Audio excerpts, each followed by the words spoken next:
இங்க ஒருத்தர் திமுக பொறுப்பாளராக போட்டிருக்கிறாங்க. யார் அவரு? யாருங்க? பாலாஜி. அவர் பேருக்கு என்ன பேர் வச்சிருக்கிறாங்க?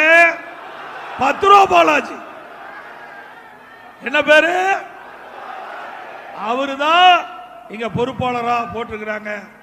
ஏன்னா திமுக கொஞ்சம் வழி விட்டுருங்க, ஆம்புலன்ஸ் அப்படியே கொஞ்சம் வழி விட்டுருங்கப்பா.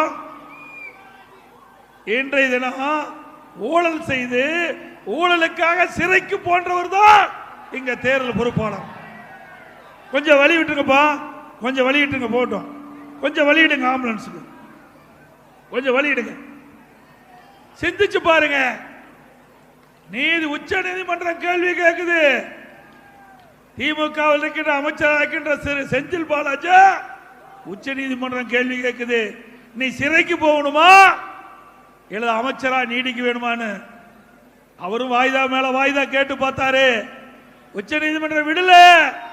இறுதியா அமைச்சர் பதவியை ராஜினாமா செய்தார். அப்படி ஊழல் செய்த ஒருவர் உங்களுக்கு மாவட்ட பொறுப்பாளராக போட்டிருக்கிறாங்க.